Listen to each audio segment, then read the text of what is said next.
ત્રીજો જે નિયમ છે એ છે make it easy in case of good habit and make it difficult in case of bad habit. જ્યારે આપણી પાસે ઓપ્શન હોય છે ઇઝી કાર્ય અને હાર્ડ કાર્ય, ત્યારે આપણે ઇઝી કાર્ય જ કરતા હોઈએ છીએ. જો હું તમને ઓપ્શન આપું કે તમારે એક કાર્ય કરવાનું છે પણ બે ઓપ્શન છે, એક ઇઝી કાર્ય છે અને બીજું છે હાર્ડ કાર્ય, તો તમે ઇઝી કાર્ય જ પસંદ કરશો. તમે નહીં, કોઈ પણ વ્યક્તિ ઇઝી કાર્ય પસંદ કરશે. કહેવાનો મતલબ કે આ હ્યુમન નેચર છે. આપણે હર હંમેશા ઇઝી વસ્તુ કે ઇઝી જ કાર્ય કરતા હોઈએ છીએ. તો આપણી પાસે ઓપ્શન છે કે ઇઝી અને હાર્ડ કાર્ય, તો આપણે ઇઝી કાર્યને જ પ્રાયોરિટી આપીશું. ઇઝી કાર્ય જ આપણે કરવાનું પસંદ કરીશું. આ એક કુદરતી નિયમ છે કે આપણે હર હંમેશા ઇઝી કાર્યને જ પસંદ કરીશું કમ્પેર ટુ હાર્ડ કાર્ય. એટલે કે આ નિયમનો ઉપયોગ કરીને આપણે આપણી સારી આદતો અપનાવી શકીએ છીએ અને આપણી પાસે સારી આદતો છે તેને ટકાવી રાખી શકીએ છીએ. અને હા, ખરાબ આદતો છે તો એમાંથી છુટકારો પણ મેળવી શકીએ છીએ.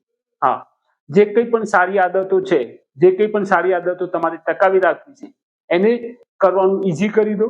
એટલે કે એ કાર્ય કરવામાં તમને જો ઇઝી પડશે, સરળતા રહેશે, તો તમે એ કાર્ય જરૂર કરશો. અને જે ખરાબ આદતો છે એ કાર્ય કરવામાં તમે ડિફિકલ્ટી લાવી દેશો, તો 100% એ કાર્ય તમે અવોઇડ કરશો. જે કંઈ પણ સારી આદતો છે એ કાર્ય કરવામાં જે રેઝિસ્ટન્સ છે, જે ફ્રિક્શન છે, એ ઓછું કરી નાખો, તો એ કાર્ય તમે સરળતાથી કરી શકશો. જેમ મેં અગાઉ કહ્યું તેમ, જો તમને તમારા રૂમની અંદર એક્સરસાઇઝના સાધનો દેખાશે તો તરત જ તમે એક્સરસાઇઝ કરશો. પણ જો એ જ સાધનો બીજા રૂમની અંદર હશે કે બીજા કોઈ લોકેશનમાં હશે તો ત્યાં ફ્રિક્શન વધી જશે, એટલે વધારે એફર્ટ્સની જરૂર પડશે, તો તમે એ કાર્ય નહીં કરો, એ સારું કાર્ય તમે નહીં કરો. પણ એ જ કેસની અંદર તમે સાધનો તમારા રૂમની અંદર જ લાવી દેશો, જેથી તમારે સવારે ઉઠીને લેવા નહીં જવું પડે, તો ઓછા રેઝિસ્ટન્સ આવશે, તો તમે ઇઝી એ કાર્ય કરશો. એવી જ રીતે તમારી બુક્સ તમારા રૂમની અંદર જ હશે, તો જ્યારે પણ સ્ટડી કરો છો કે જ્યારે તમારે બુક્સ વાંચવી છે તો તરત જ તમે એ બુક ઉઠાવીને વાંચી શકશો.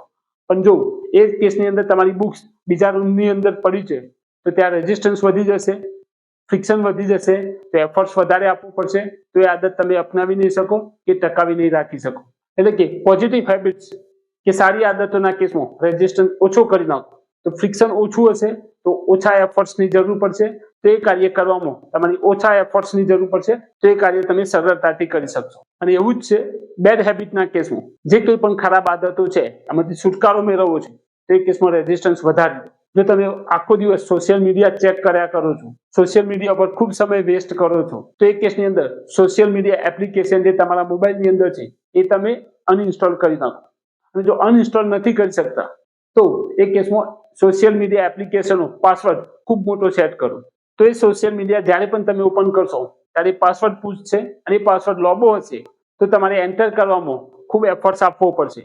તો એ કેસમાં રેઝિસ્ટન્સ વધી ગયું, એટલે તમે અવારનવાર જે એપ્લિકેશન ઓપન કરતા હતા એમાંથી તમે છુટકારો મેળવી શકશો. તો આવું ઘણા બધા કેસની અંદર છે. જે કંઈ પણ તમારી ખરાબ આદતો છે એ કેસમાં રેઝિસ્ટન્સ વધારવાનું છે, અને જે કંઈ પણ સારી આદતો છે એને ટકાવી રાખવા રેઝિસ્ટન્સ ઓછો કરવાનો.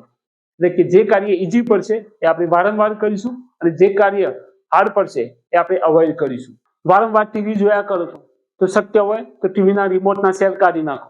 તો જ્યારે પણ તમારે ફરીથી ટીવી જોવું જોઈએ, સેલ નાખી ચાલુ કરવા તમારા માટે થોડું ડિફિકલ્ટ બનશે, એટલે કે રેઝિસ્ટન્સ વધી જશે, તો ડિફિકલ્ટી આવી જશે, જેના કારણે તમે એ કાર્ય અવોઇડ કરશો.